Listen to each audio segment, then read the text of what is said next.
அந்த வீட்டு உத்தியோகமும் அலுத்து போயிற்று. 3 மாதமாக சம்பளம் பாக்கி என்பது நினைவுக்கு வரவே அன்று மாலை பத்மினி வெளியே புறப்பட்டதும் கோபத்துடன் தன் ஜாமான்களை எடுத்து மூட்டையாக கட்டிக்கொண்டு சம்பள பாக்கியை தன் விலாசத்திற்கு அனுப்பும்படி ஒரு எச்சரிக்கை விடுத்த பிறகு மங்களத்திடம் சொல்லிவிட்டு வேலையிலிருந்து விலகிச் சென்று விட்டான். கல்யாண வீட்டுக்கு உடுத்தி சென்ற பட்டு ஆடை கழற்றி வேறு ஆடை உடுத்தி கொண்டு சமையல் அறை பக்கம் வந்த பத்மினி அந்த அறையின் அலங்கோலத்தை கண்ணுற்று திடுக்கிட்டு போனாள். சமையல் மேடையில் பகல் போஜனத்திற்கு பிறகு மீதியான உணவு வகைகள் திறந்த பாத்திரங்களில் காய்ந்து ஈமைத்து கிடந்தன. கடைசியாக பகல் போஜனம் உண்ட சாமண்ணாவின் எச்சில் இலை தரை மீது அப்படியே கிடந்தது. அக்கா, பார்த்தீர்களா இந்த தடியன் செய்திருக்கும் வேலையை என்று ஆத்திரத்துடன் கிரீச்சிட்டு அலறினாள் பத்மினி. கூடத்து அறையில் படுத்திருந்த மங்களம் பெருமூச்சு வாங்க மெல்ல எழுந்து வந்தாள். சாமண்ணா வேலையிலிருந்து நின்று விட்டான், சம்பளம் பாக்கியாக வைத்து விட்டோம் அல்லவா என்று மென்று விழுங்கினாள் அவள் கலக்கத்துடன். ஐயோ, அப்படியானால் இரவு சமையல் வேலையை நான் செய்து தொலைக்கணுமா என்று ஆத்திரத்துடன் அலறினாள் பத்மினி. மங்களத்தின் முகம் சிரித்து போனது. இப்படி ஏதாவது அசந்தர்ப்பம் நேர்ந்து விட்டதென்றால் பெண்களாகிய நாம் சமாளித்து கொண்டுதான் போகணும் என்று அவள் தனக்குள் எழுந்த சினத்தை சிரமப்பட்டு அடக்கி கொண்டு பதில் அளித்தாள். பத்மினி அவளை கோபத்துடன் விரித்து பார்த்துவிட்டு சமையல் அறைக்குள்ள ஆங்காரத்துடன் நுழைந்தாள். தடால் என்று பாத்திரங்களை விட்டெறிந்து ஆத்திரமாக அவள் செய்த வேலைகளை பார்த்து கொண்டு அங்கு நிற்க மங்களத்திற்கு பிடிக்கவில்லை. எனவே அவள் மௌனமாக தனது கூடத்து அறைக்கு சென்று பெஞ்சில் சாய்ந்து உட்கார்ந்து கொண்டாள். கணவன் ஸ்ரீமான் திவாகரன் இறந்த பின்னர் தனது வாழ்க்கையில் ஏற்பட்ட மாற்றங்கள் அனைத்தையும் எண்ணி மனக்லேசத்துடன் சிந்தனையில் மூழ்கியிருந்த மங்களம் தன் மைந்தன் அலறி அழுகின்ற குரல் கேட்டு திடுக்கிட்டு எழுந்து வெளியே வந்தாள். புஸ்தக முட்டையை மார்பில் அணைத்தபடி நின்று கொண்டிருந்த மாதவன் தேம்பி அழுது கொண்டிருந்தான். கண்களில் அனல் பொறி பறக்க துர்க்கை ரூபத்திலே பத்மினி இடுப்பில் கையை வைத்துக்கொண்டு நாட்டிய பாவத்தில் நின்று கொண்டிருந்தாள். என்ன பத்மினி, என்ன நடந்தது என்று மங்களம் கலவரத்துடன் கேட்டுவிட்டு கலங்கி அழுது கொண்டிருந்த மகன் அருகே விரைந்தாள். தாயின் நெஞ்சின் மீது முகத்தை பதித்து கொண்டு மாதவன் விம்மி விம்மி அழத் தொடங்கிவிட்டான். உங்கள் பிள்ளையை நான் கொன்றுவிடவில்லை. பெரியவர்கள் என்ற மரியாதை கொஞ்சமும் கிடையாது. துஷ்ட பையன். உள்ளே வந்து காப்பி சாப்பிடு என்று கூப்பிட்டால் புத்தகத்தை வைத்துக்கொண்டு துரை போல் உட்கார்ந்திருக்கிறான். வந்து ஒரு அறை வைத்தேன் என்றாள் பத்மினி ஆத்திரத்துடன்.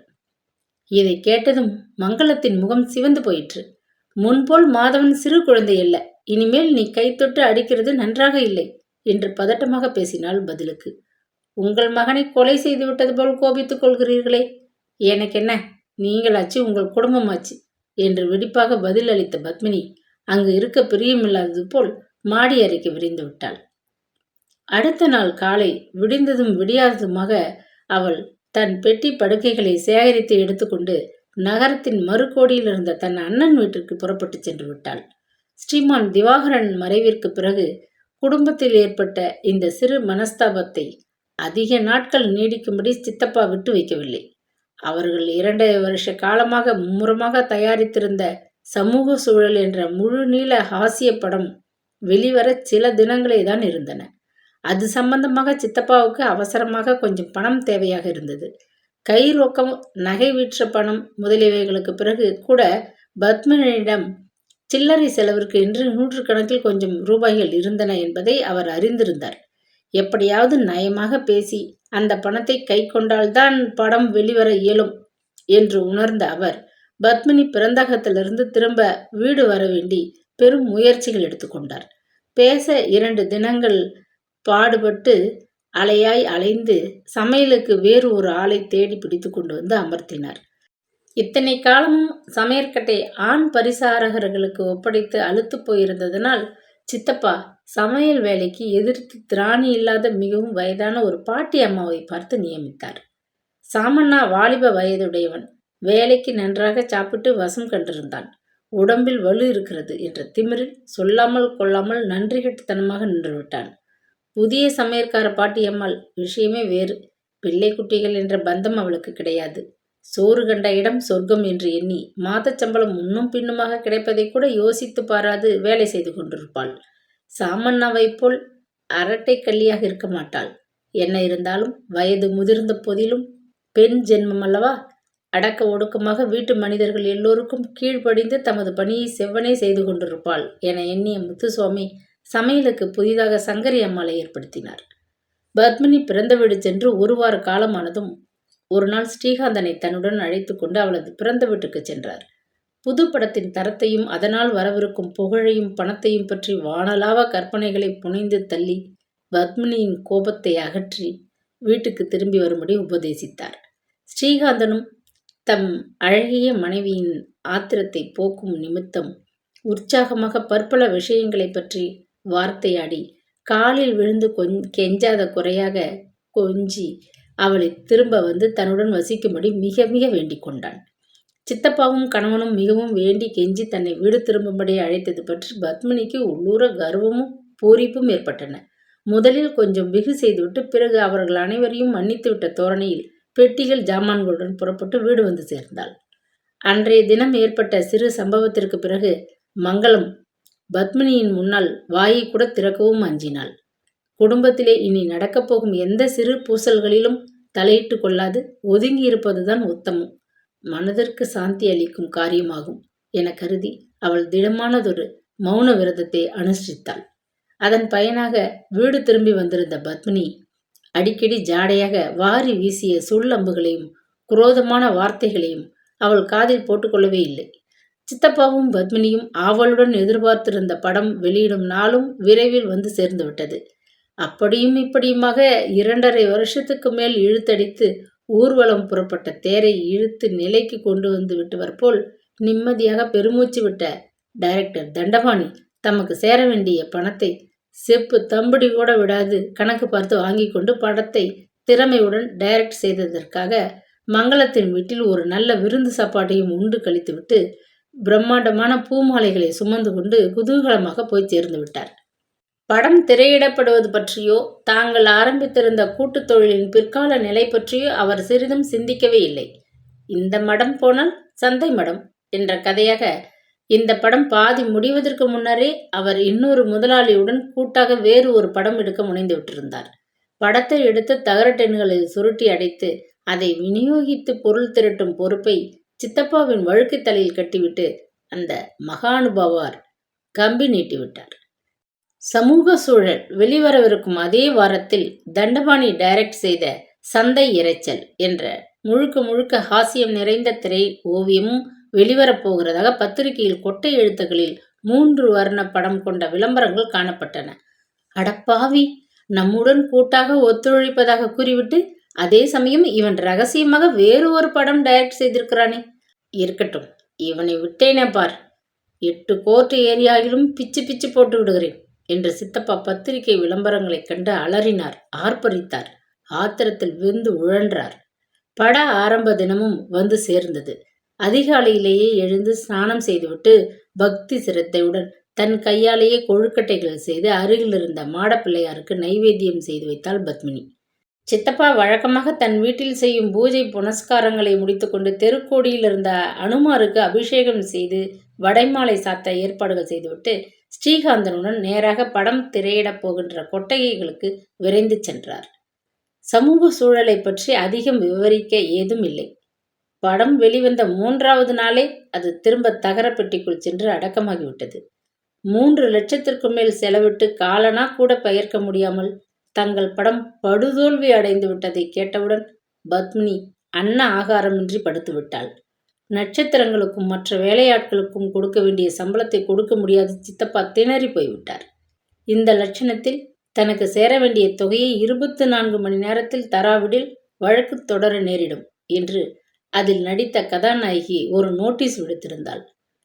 சமூக சூழலானது தங்களை பெரும் கடன் சூழலில் கொண்டு சிக்க வைத்து விட்டதை எண்ணி அந்த குடும்பத்தில் உள்ள அனைவரும் கதிகலங்கி போய்விட்டனர். படம் படுதோல்வி உற்ற விஷயம் நெருப்பாக ஊரில் பரவிவிடவே கடன் கொடுத்தவர்கள் அனைவரும் பிணத்தை சுற்றிலும் வட்டமிடும் கழுகுகள் போல் வீட்டை சுற்றி வட்டமிட்டனர். 1 வருஷ காலமாக மங்களம்மாள் பெயரில் வளைத்து வளைத்து கணக்கு எழுதி கொண்டு ஜாமான்களை கடனுக்கு உதவிய மளிகை கடைக்காரர் தம் பாக்கியை உடனே தீர்க்க வேண்டும் என்று பிடிவாதம் செய்தார். பால்காரன், வேலைக்காரன், கார் டிரைவர் அனைவரும் தங்கள் சம்பள பாக்கியை கேட்டு வீட்டு வாயிலில் கியூ வரிசையில் நிற்க தலைப்பட்டனர். மானத்துடன் வாழ்ந்த மங்களத்திற்கு இந்த கடன் தொல்லை சகிக்க கூட முடியவில்லை. ஏற்கனவே தாங்கள் வசித்து வந்த சிறு வீட்டை அவள் அடமானம் வைத்து கொஞ்சம் பணம் வாங்கி வீட்டு செலவிற்கு உபயோகித்திருந்தாள். ஸ்ரீமான் திவாகரன் விட்டுப்போன ஆஸ்தியில் எஞ்சியிருந்த அந்த வீட்டையும் தற்சமயம் விற்றுவிடுவதைத் தவிர வேறு வழி இருக்கவில்லை. வீட்டையும் தங்கள் காரையும் மற்ற விலை உயர்ந்த சில ஜாமான்களையும் அவசரமாக வந்த விலைக்கு விற்று தனக்கு ஏற்பட்டிருந்த கடனை ஒரு வழியாக சமாளித்தாள். அதற்கு பின்னர் நீண்ட நாட்கள் அவர்கள் அந்த வீட்டில் தொடர்ந்து வசிக்க முடியவில்லை. வீட்டை வாங்கிய மனிதன் கொஞ்சமும் கருணையின்றி ஒரு வாரத்தில் காலி செய்துவிட வேண்டும் என்று நிர்பந்தம் செய்தான். தள்ளாத வயதில் வயிறு குளிர சாப்பிட்டுவிட்டு வீட்டில் சற்று ஓய்வாக படுத்து தூங்க முடியாது சித்தப்பா வீடு தேடும் வேட்டையில் ஈடுபட வேண்டி வந்துவிட்டது. முத்துபாணி பிக்சர்ஸ் திவாலாகிவிட்ட பின்னர் ஸ்ரீகாந்தன் வேலையும் போய்விட்டது என்று கூற தேவையில்லை. ஒருபுறம் சித்தப்பா தங்க இடம் தேடி அலைந்து கொண்டிருக்கையில் அவன் ஒரு குமாஸ்தா வேலையாவது கிடைக்காதா என்று நகரத்தின் பல்வேறு ஸ்தாபனங்களின் படிகளில் ஏறி இறங்கி பொழுதை கழித்து கொண்டிருந்தான். பெரும் முயற்சி செய்து சித்தப்பா முடிவில் நகரத்திற்கு ஒதுக்குப்புறமாக இருந்த இடத்தில் புதிதாக கட்டப்பட்டிருந்த ஒரு காலனியில் ஒரு சிறு வீட்டை வாடகைக்கு எடுத்தார். வாடகைக்கு முன்பணம் கொடுக்க ஒரு தம்பிடி கூட மங்களத்திடம் இருக்கவில்லை. தங்குவதற்கு எப்படியும் தனக்கும் ஒரு வீடு வேண்டுமே என்ற காரணத்திற்காக பத்மினி தன்னிடம் எஞ்சியிருந்த கொஞ்சம் பணத்தையும் கொடுத்து வீட்டை தன் பெயரில் வாடகைக்கு எடுத்தாள். இதற்கிடையில் ஸ்ரீகாந்தனுக்கு முடிவில் ஒரு கம்பெனியில் உத்தியோகம் கிடைத்துவிட்டது. படித்த படிப்பிற்கும் பெற்றிருந்த பட்டங்களுக்கும் கட்டி வராத ஊதியமாக இருந்த போதிலும் ஏதோ மாதச் சம்பளம் என்று கிடைக்கிறதே, அதுவரை லாபம் என கருதி அவன் அந்த உத்தியோகத்தை உடனே ஒப்புக்கொண்டான். ஸ்ரீமான் திவாகரன் மரணமடைந்த பின்பு சில வருஷங்களில் மங்களத்தின் வாழ்க்கை இவ்வாறு ஒரேடியாக தலைகீழாக மாறிவிட்டது. ஆடம்பரமாக ஆடைகள் அணிந்து வீட்டு எஜமானி என்ற மங்கள பவனத்திலே தனியாட்சி செலுத்தி வந்த அவளது அந்தஸ்து தலை குப்புற கவிழ்ந்து விட்டிருந்தது. ஸ்ரீகாந்தன் சம்பாதித்த சொற்ப தொகையினால் இப்பொழுது குடும்பம் நடந்து கொண்டு வந்ததினால் எஜமானி என்ற ஸ்தானத்தை பத்மினி பிடித்து கொண்டிருந்தாள். செல்வ நிலை எவ்வளவு குறைந்திருந்த போதிலும் அவள் தன் மேனி அழுங்காது வீட்டு வேலைகள் ஒன்றையும் செய்ய விரும்பாதவளாக முன்போல் சோம்பேறியாகவே இருந்து கொண்டிருந்தாள். ஆனால் மங்களம் முன்போல் நோயாளி வேஷம் போட்டுக்கொண்டு ஒரு அறைக்குள்ளே அடைந்து கிடக்க முடியவில்லை.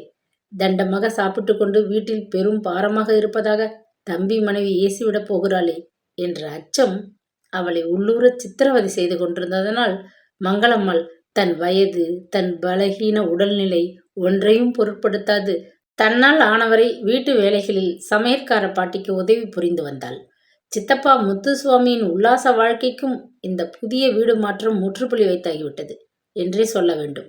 கடைகளுக்கு சென்று ஜாமான்கள் வாங்கி வரவும், தபால் ஆபீஸிற்கு அலையவும், ஏவின காரியங்களை செய்யவும் உதவியாக இருப்பதற்காகவே பத்மினி அவரை தங்கள் வீட்டில் இன்னமும் தங்கியிருக்கும்படி அனுமதித்திருந்தாள். அதனால் அவருக்கு முன்போல் வீட்டில் அதிக சலுகைகளே இருக்கவில்லை. கையில் பணப்புழக்கமும் அரிதாகிவிட்டது.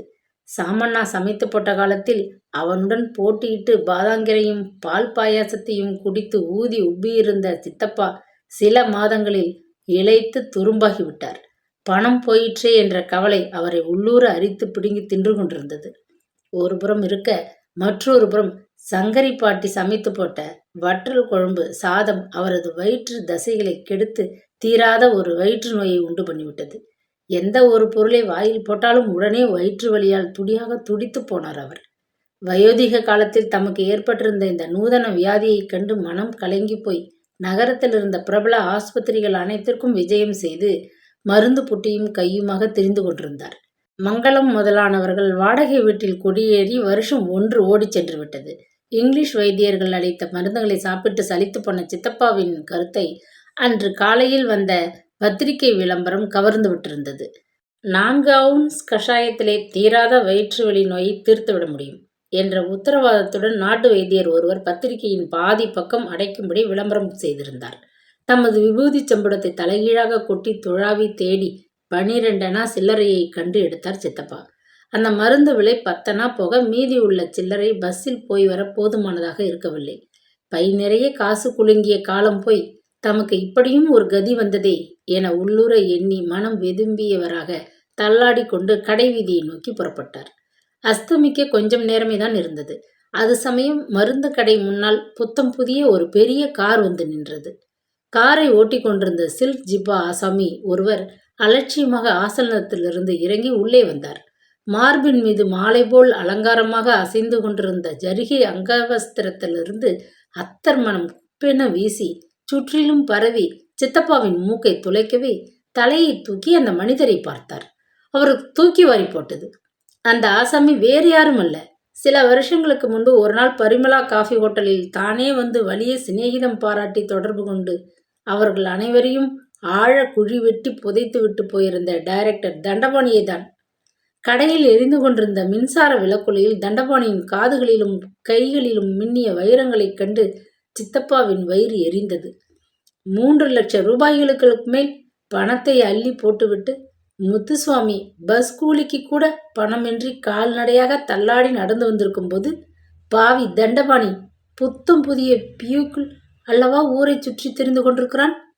ஒரு மசாலா தோசை வாங்கி தின்ன கதியற்று கிடந்த அவனுக்கு வந்த வாழ்வுதான் என்ன என சித்தப்பா பொறாமையுடன் எண்ணியபடி அவன் முகத்தை உற்று பார்த்தார். மிஸ்டர் தண்டபாணி என்று கூப்பிட வாயை திறந்தார். ரோஜா மூக்கு லேகியம் இருக்கிறதா என்று அதட்டலாக கேட்ட தண்டபாணி கடைக்காரன் இல்லை என்றதும் விருரென அம்பு போல் பாய்ந்து காரில் ஏறிக்கொண்டு சிட்டாக பறந்து போய்விட்டார். காசும் காரும் கிடைத்த மமதையில் மனுஷருக்கு கண் கூடவா அவிந்து போய்விட்டது என தனக்குள் முணுமுணுத்த வண்ணம் வெகுண்ட உள்ளத்துடன் மெல்ல தள்ளாடி நடந்து கொண்டு வீடு வந்து சேர்த்தார். அது சமயம் அவரை திகைக்க வைக்கும்படியான வேறு ஒரு சம்பவம் வீட்டில் நடந்து கொண்டிருந்தது. மங்களம்மாளின் தயவிலே அவள் பங்களாவில் சுகவாசம் செய்த காலத்திலே பத்மினி தன் பொருட்டு அவள் செய்த செலவுகளை கணக்கு பார்க்கவில்லை. ஸ்ரீகாந்தனை மணந்து கொண்டதில் தனக்கு சேர வேண்டிய பாக்கியங்கள் என எண்ணி பங்களாவாசத்தின் சுகம் அனைத்தையும் ஒன்றுவிடாது அனுபவித்தாள். ஆனால் இப்பொழுது நிலைமை மாறி தான் எஜமானி ஸ்தானத்திலிருந்து நாத்தனாருக்கும் அவள் புத்திரனுக்கும் ஆதரவளிக்க வேண்டி வந்தது அவளுக்கு அவ்வளவாக பிடிக்கவில்லை. மங்களமும் அவளது மைந்தனும் இல்லாதிருந்தால் வீட்டு செலவு எவ்வளவோ மீதமாகும் என்ற வரைக்கும் அவளது உள்ளம் நன்றியற்ற வகையில் எண்ணத் தொடங்கிவிட்டது. ஆதரவற்ற நாத்தனாரும் அவளது மைந்தனும் தனக்கு வீண் சுமை என்று நினைத்த அவளது விபரீத புத்திக்கு தூபம் போடுவது போல் பூனையாக வீட்டில் வேலை செய்து வந்த சமையற்கார பாட்டியம்மாள் அன்று மாலை புலி போல் சண்டை போட்டுவிட்டு தன் சம்பள பாக்கியை கைமேல் வாங்கி கொண்டு வெளியேறிவிட்டாள். மங்களம்மாள் உதவி செய்த போதிலும் இரவு சமையல் வேலையின் பெரும் பகுதி பத்மினியின் மீது வந்து விழவே அவள் கோபத்தில் குமரி கொண்டிருந்தாள். இந்நிலையில் ஏதாவது ஒரு சிறு முகாந்தரத்தை வைத்துக்கொண்டு நாத்தனாருடன் பெரும் யுத்தம் செய்ய அவள் காத்திருந்தாள்.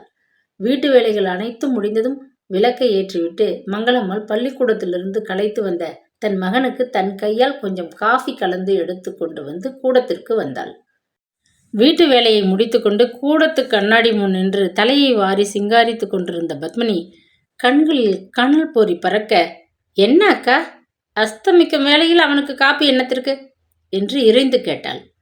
கார்த்தால சாப்பிட்ட அவன் இன்று மதியானம் டிஃபன் கூட சாப்பிடவில்லை என்று மெல்லிய குரலில் மங்களம்மாள் அச்சத்துடன் தன் மகன் முகத்தை நிமிர்ந்து பார்த்தாள். மாதவன் அந்த வருஷம் SSLC வகுப்பில் படித்து கொண்டிருந்தான். 14 வயது சிறுவனாக வளர்ந்து விட்டிருந்த அவனது பிஞ்சு உள்ளத்தில் தங்கள் குடும்பத்திற்கு ஏற்பட்ட சீர்குலைவு நன்றாக பதிந்து விட்டிருந்தது.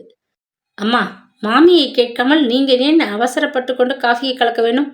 நான் வேண்டுமென்றேனா என்று சற்று கோபத்துடன் அவன் கேட்டுவிட்டு புத்தக மூட்டையை கீழே வைத்தான். அடேயப்பா, ஒன்று சொல்கிறதுக்கு முன்னாடி ரோஷம் பொத்துக்கொண்டு வருகிறதே. தங்களுக்கு என்று ஒரு காசுக்கு விதி இல்லாவிட்டாலும் பேச்சை பார் பேச்சை என்று பத்மினி கோபத்துடன் கத்திவிட்டு ஆக்ரோஷமாக கையில் இருந்த சீப்பை வீசி மங்களத்தின் பக்கம் எறிந்தாள். கூறிய அம்பு போல் வேகமாக பாய்ந்து வந்த சீப்பின் பற்கள் மங்களத்தின் கன்னத்தில் அழுத்தமாக பட்டுவிடவே அம்மா என்று கூக்குரலிட்டு கொண்டு வலி தாளாது அவள் கன்னத்தை கையால் தாங்கி கொண்டு உட்கார்ந்து விட்டாள். மாதவனது கண்களும் முகமும் ஜிவ்வென்று சிவந்து போயின. பிசாசே, என் தாயாரை கொன்றுவிடவா பார்க்கிறாய் என்று கூறிய சிறுவன் அவளை வெட்டி விடுகிறவன் போல் பார்த்துவிட்டு கீழே சாய்ந்த தன் தாயை ஆதரவுடன் பற்றி கொண்டு உட்கார்ந்தான். மங்களத்தின் கன்னத்திலிருந்து வழிந்த இரத்தத்தைப் போல் அச்சிறுவனின் கண்களிலிருந்தும் கண்ணீர் வெள்ளமாக வழிந்தோடியது. தான் செய்த விபரீத காரியத்தின் விளைவை உற்று கவனிக்க பத்மினிக்கு கண்கள் இருக்கவில்லை.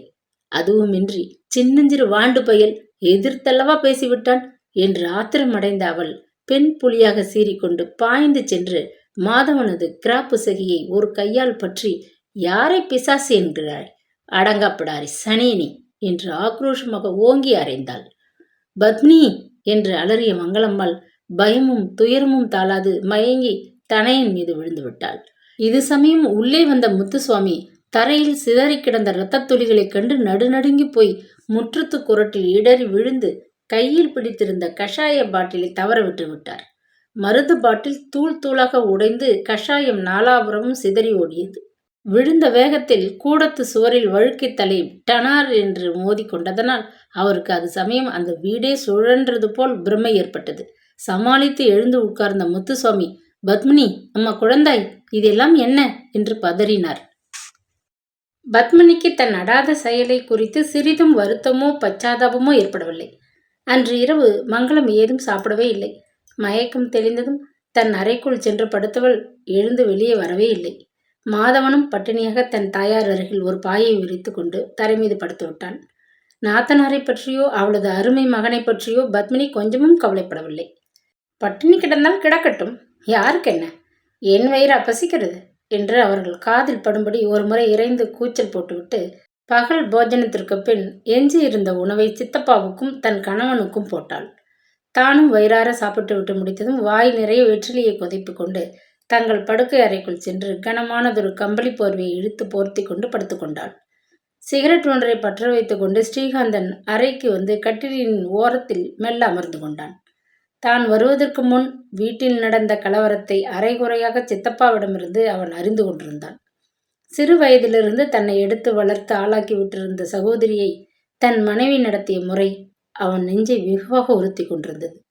அக்காவும் அவள் மகனும் பட்டினியாக உறங்கி கொண்டிருக்கையில் தாங்கள் மட்டும் வயிறு நிறைய சாப்பிட்டு விட்டு எழுந்தது அவன் மனதை மிக்க வேதனை செய்தது. ஆனால் பத்ரகாளி போல் ஒரே கோபாவேசத்தில் இருந்த தன் அழகிய மனைவியிடம் அதை பற்றி பேச ஆரம்பிக்கவே அவனுக்கு கொஞ்சம் அச்சமாக இருந்தது. கொஞ்சம் நேரம் மௌனமாக சிகரெட்டை புகைத்து கொண்டு உட்கார்ந்திருந்தான். பிறகு ஒருவாறு தன் உணர்ச்சிகளை சமாளித்து கொண்டு, பத்மினி, அக்கா ஏதும் சாப்பிடவில்லையே, அவள் பிடிவாதம் செய்தாலும் நீ ஒரு வார்த்தை மரியாதைக்காகவாவது கூப்பிட்டு வந்து விடேன் என்று தயக்கமாக சொன்னான். அவ்வளவுதான். அடியுண்ட பெண் புலி போல் குபீரென்று எழுந்து உட்கார்ந்தாள் பத்மினி. கோபத்துடன் போர்வையை சுருட்டி அறையின் ஒரு மூலையில் விசிறி எறிந்துவிட்டு, எழவு சிகரெட் என் மூஞ்சிக்கெதிரே ஏன் ஊதி தழுகிறீர்கள்? இந்த புகை எனக்கு ஆகிறதில்லை என்று தெரியாதாக்கும் என்று சீறினாள். சாரி பத்மினி என்று தனிவாக பதிலளித்த ஸ்ரீகாந்தனின் முகம் சோம்பி போயிற்று. அழகிற்கும் அந்தஸ்திற்கும் பணத்திற்கும் மயங்கி மனம் புரிந்து கொண்டிருந்த அந்த பெண்ணிடம் காலக்கிரமத்தில் காணப்பட்ட பல்வேறு துர்க்குணங்கள் அவன் உள்ளத்திலே தளிர்விட்டு ஓங்கி வளர முயற்சி செய்து கொண்டிருந்த தாம்பத்திய அன்பிற்கு தடை போட்டு விட்டிருந்தன. தற்சமயம் தன் அழகிய மனைவியிடம் வெறுப்போ விருப்போ கொள்ள முடியாத ஒரு பயங்கரமான நிலையில் அவன் இருந்தான். ஆகவே அவன் அவளை எதிர்த்து வார்த்தையாட முடியாத ஒரு கோழை போல் இருந்தான். பத்மினி, உன்னைத்தான் சொல்கிறேன், எனக்காக தயவு செய்து நீ அக்காவிடம் போய் மன்னிப்பு கேட்டுக்கொள். அடிநாளில் அவள் எனக்கு செய்திருக்கும் உபகாரங்களை இந்த சமயம் மறந்துவிட்டால் நமக்கு மகா பாவம் வந்து சேரும் என்று இதமான குரலில் பணிவாக கூறிவிட்டு பாதி புகைத்து விட்டிருந்த சிகரெட்டை காலடியில் போட்டு நசுக்கி அணைத்தான். மன்னிப்பு வேண்டணுமா? நான் எதற்கு? அடிநாளில் எனக்கு உங்க அக்கா உபகாரம் எதுவும் செய்துவிடவில்லை. அதனால் நன்றி பாராட்ட வேண்டியது என் கடமை அல்ல. உங்க குடும்பத்திலே வந்து வாழ்க்கைப்பட்டதற்கு நான் என்ன சுகத்தை கண்டேன்? இத்தனை பெரிய குடும்பத்திலே வந்து இப்போது அகப்பட்டு கொண்டு திண்டாடுகிறேனே, அதை தவிர வேறு என்னத்தை கண்டேன் என்று கர்ஜித்து விட்டு திடீரென்று விம்மி எழுது தலையில் ஆத்திரத்துடன் படீர் படீர் என்று அரைந்து கொண்டாள். ஆக்ரோஷத்திலே கைகையை மிஞ்சிவிட்ட தன் அருமை மனைவியின் ஆர்ப்பாட்டத்தைக் கண்டு ஸ்ரீகாந்தன் பிரமித்து போனான். பத்மினி, ராத்திரி வேலை, அண்டை அயலார் காதில் பட்டுவிட்டால் நமக்குத்தான் அவமானம். கொஞ்சம் மெதுவாக பேசேன் என்று கெஞ்சி கொண்டு அவளது கரங்களை பிடித்து கொண்டான். வெடுக்கென அவன் கைகளை உதறிய பத்மினி ஆக்ரோஷத்துடன், அண்டை அயலார் காதில் நன்றாக படட்டும், எல்லோருக்கும் நம்ம வீட்டு சங்கதி தெரியட்டுமே.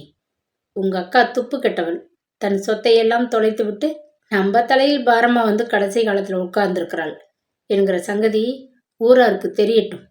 யாருக்கு அவமானம்? அவளுக்குத்தானே அவமானம் என்று கிழிச்சிட்டு கத்தினாள், பைத்தியம் பிடித்தவள் போல். பத்மினி, என் கண்ணல்லவா, என் பேச்சை கொஞ்சம் கேள். இப்படி இறைந்து பேசாதே. நம் வீட்டு விவகாரம் வெளியாருக்கு ஏன் தெரியணும்? பின்னால் எல்லோரும் நம்மை பார்த்து சிரிப்பார்கள் பத்மினி என்று கெஞ்சிபடி அவளது கரத்தை பற்றி தன் மார்புடன் அணைத்து கொண்டான் ஸ்ரீகாந்தன். எல்லோரும் சிரிக்கட்டும், நன்றாக சிரிக்கட்டும், எனக்கு அக்கறை இல்லை. இனி அவர்கள் நம்மை பார்த்து சிரிக்கத்தான் இங்கே என்ன இருக்கிறது? சீம படிப்பு படித்த புத்தியை கொண்டு நீங்க எல்லோரும் சேர்ந்து எடுத்த அழகான படம் நம்ம சந்தி சிரிக்க வச்சுட்டதே என்று கூக்குரலிட்ட பத்மினி அதே மூச்சில், ஆனால் ஒன்று சொல்லிவிட்டேன், இத்தனை பெரிய குடும்ப பாரம் என்றால் தாழ முடியாது. அக்கா மேலே அக்கறை இருந்தால் அதுக்கு ஏதாவது ஏற்பாடு செய்யுங்கோ என்று அலறியபடி சொல்லி முடித்தாள். கூடத்து தரையில் சுவர் ஓரமாக படுத்திருந்த சித்தப்பாவின் காதுகளில் யானை வெடிபோல் ஒவ்வொரு வார்த்தையும் வந்து கேட்கவே அவர் தூக்கம் கொள்ளாது இப்படியும் அப்படியும் புரண்டு படுத்தார். இத்தனை நாள் தன் கை பொம்மையாக ஆடிக்கொண்டிருந்த பத்மினியிடம் அவருக்கு சமீப காலத்தில் கொஞ்சம் பயம் ஏற்பட்டிருந்தது. தமக்கு தள்ளாத காலம் நெருங்கி கொண்டு வருவதை அவர் உடல் அயற்சியிலிருந்து நன்றாக உணர்ந்து கொண்டிருந்தார். வயதும் ஆகிவிட்டது, உடம்பும் தளர்ந்து விட்டது. இந்த நிலையில் கிராமத்தில் போய் வாழ்வது சாத்தியப்படாதே என்று எண்ணிய அவர் தற்சமயம் பத்மினியை விரோதித்துக் கொள்ள சிறிதும் விரும்பவே இல்லை. சித்தப்பா முத்துசுவாமி எப்பொழுதுமே காரியவாதி. இனி எஞ்சிய காலத்திற்கு பத்மினியின் தயவுதான் அவருக்கு வேண்டியிருந்தது. அதனால் அவர் வாயை திறக்கவே இல்லை. எனினும் புருஷனுக்கும் மனைவிக்கும் இடையே எழுந்த பேச்சுவார்த்தை அந்த கிழவரை சற்று மனம் கலங்கத்தான் வைத்தது. கட்டின புருஷனையே அலட்சியமாக பேசும் இந்த பத்மினி தள்ளாத கிழவரான தன்னையும் அவமானப்படுத்தி அலட்சியமாக பேசக்கூடும் என்று எண்ணிய மாத்திரம் கிளியில் அவர் உடம்பு முழுவதும் திப்பலாக வியர்த்து விட்டது. என்ன காரியம் செய்தோம்? எவ்வளவோ சாமர்த்தியமாக இருந்தும் முடிவில் ஏமாந்து அந்த பாவி தண்டவாணி பேச்சை கேட்டு படுகுழியில் அளவா விழுந்து விட்டோம். பேசாமல் கொள்ளை அடித்து சேர்த்த கை முதலை எடுத்துக்கொண்டு ஊர் போய் சேர்ந்திருந்தால் வருங்காலத்தை பற்றி இந்த வீண் கவலை ஏற்பட்டிருக்காதே. கொண்ட புருஷனையே துச்சமாக பேசும் இந்த பாவி பெண்ணிடம் மரியாதையையோ அன்பையோ ஆதரவையோ எதிர்பார்க்கவே முடியாதே. அடக்கடவுளே, தள்ளாத வயதிலே என்னை சோதித்து விட்டாயே என்று தமக்குள் எண்ணி அந்த கிழவர் புலம்பினார்.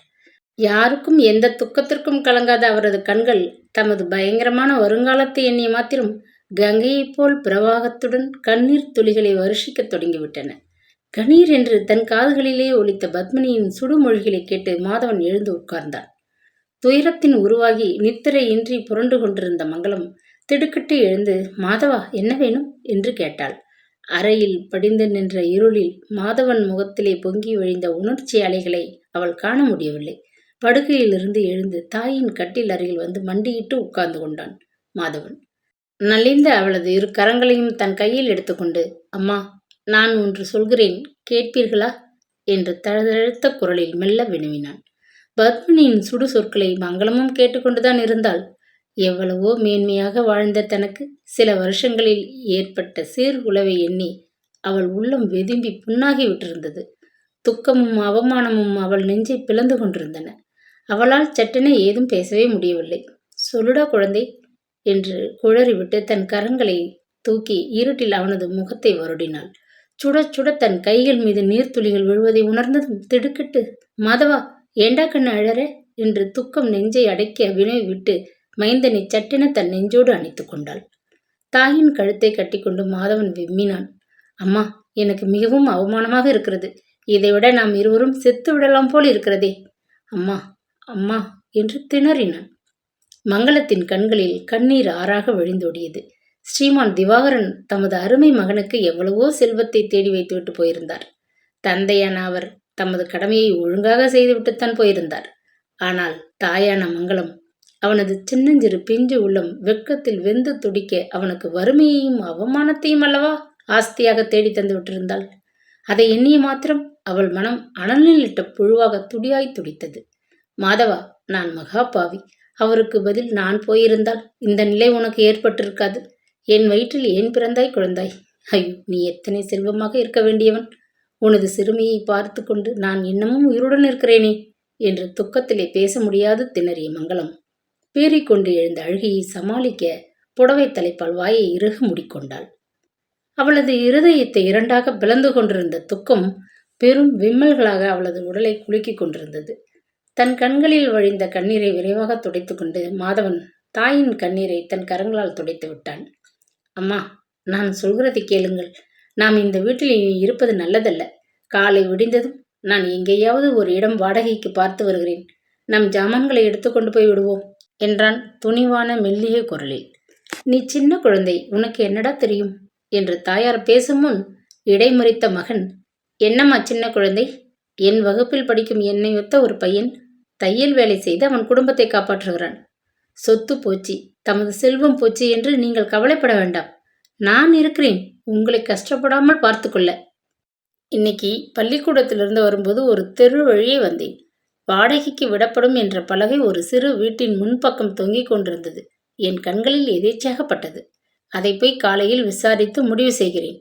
அது எப்படிப்பட்ட இடமாயிருந்தாலும் நாம் போய் விடுவோம். கவலைப்படாதீர்கள் அம்மா. நான் ஒரு காபி ஹோட்டலில் வேலை செய்தாவது உங்களை காப்பாற்றி விடுவேன். அழாதே அம்மா என்று ஆறுதலாகச் சொன்னான். மாமியின் கொடும் சொற்கள் அவனது மென்மையான உள்ளத்தை நோகச் செய்து விட்டதில் அவனுக்கு ரோஷம் பொத்து கொண்டு வந்தது.